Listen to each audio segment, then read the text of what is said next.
Firman Tuhan terambil dari Roma 1 ayat yang keempat.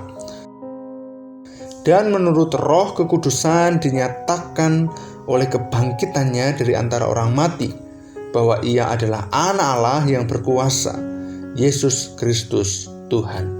Tema inspirasi hari ini, Tuhan yang berotoritas. Saudara, apakah Anda pernah mendengar kata otoritas? Nah, dalam Kamus Besar Bahasa Indonesia, kata otoritas memiliki pengertian kekuasaan atau berkuasa yang dimiliki seseorang untuk melakukan tugas kemasyarakatan. Nah, itu artinya otoritas memiliki kuasa untuk memberi dan menerima, menghukum dan membebaskan, menaikkan dan menurunkan, serta mengatur segala sesuatu berkaitan dengan masyarakat yang dipimpinnya. Nah, dalam konteks rohani, otoritas berbicara tentang pribadi yang berkuasa atas alam semesta, dan tidak seorang pun yang memiliki kuasa seperti kecuali Tuhan. Nah, pertanyaannya, mengapa? Jawabannya adalah sebab hanya Tuhanlah yang berkuasa atas segala sesuatu dalam hidup ini, termasuk berkuasa menghidupkan dan mematikan, menyelamatkan dan menghukum. Dan hanya Allah yang sanggup melakukan semuanya itu.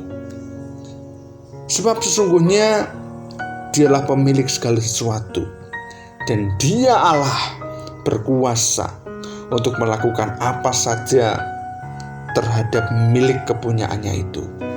Nah, saudara, menanggapi akan hal ini, pertanyaannya adalah respon apa sih yang harus kita lakukan? Respon apa yang harus kita lakukan? Nah, pertama, saudara, kita harus mengakui dan tunduk pada otoritas Allah di dalam hidup kita. Nah, apa maksudnya? Jadi orang percaya itu harus sadar bahwa manusia itu hanyalah ciptaan Allah yang memberontak kepada Allah. Dan karena pemberontakannya itu, manusia menjadi seteru Allah dan menjadi sekutu iblis. Namun saudara, karena kasih-Nya, Allah kemudian menyelamatkan mereka dengan jalan mengorbankan anaknya yang tunggal. Nah, oleh sebab itu, pantaslah kita hidup tunduk kepada otoritasnya dan mengikuti kehendak-Nya. Jadi dengan begitu sesungguhnya kita sedang memberi diri menjadi pribadi yang berkenan kepada Allah. Nah, saudara, salah satu contoh mengakui Tuhan dalam hidup kita itu adalah ketika kita memulai segala sesuatu dengan kita berdoa dan menerima hal apapun yang terjadi setelahnya dengan penuh ucapan syukur. Nah, itu yang pertama, saudara, di mana kita harus tunduk kepada otoritas Allah, menerima Allah dalam setiap kehidupan kita. Dan yang kedua, kita harus senantiasa menyembah dan memuliakan Dia. Yang kedua, senantiasa menyembah dan memuliakan Dia. Nah, saudara, tidak ada hal yang lebih baik yang dapat kita berikan kepada Allah selain menyembah dan mentaati segala firman-Nya. Jadi penyembahan ini tidak hanya berbicara tentang nyanyian, pujian yang kita naikkan saat kita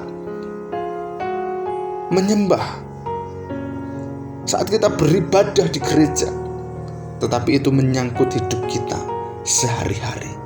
Roma 12 ayat 1 menyebut bahwa kita harus mempersembahkan tubuh kita sebagai persembahan yang kudus dan yang berkenan kepada Allah.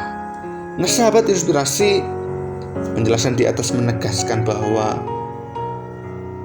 Allah itu adalah satu-satunya pribadi yang berkuasa, atau Allah itu adalah satu-satunya pribadi yang berotoritas atas hidup kita.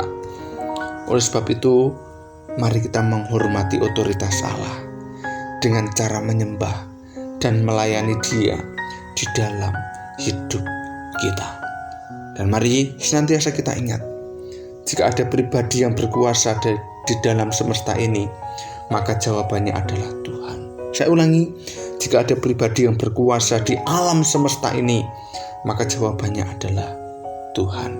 Amin. Tuhan Yesus memberkati. Mari kita berdoa. Tuhan, berikan kami hati yang senantiasa taat kepada otoritas-Mu, supaya olehnya kami hidup berkenan kepadamu. Pimpin setiap hidup kami Tuhan. Curahkan, nyatakan kuasa Roh Kudus-Mu dalam setiap kehidupan kami, supaya hidup kami senantiasa diajar, dididik, untuk kami senantiasa melakukan kehendak Tuhan di dalam hidup kami. Berkati setiap aktivitas kami hari ini. Tuhan yang akan memberikan kami semua berkat-berkat. Kau akan bukakan pintu-pintu berkat atas hidup kami. Biarlah kami terus menerima, menikmati berkat-Mu. Dan Tuhan terus pelihara hidup kami. Terima kasih Tuhan Yesus, kami bersyukur. Kami berdoa di dalam nama Yesus. Haleluya. Amin.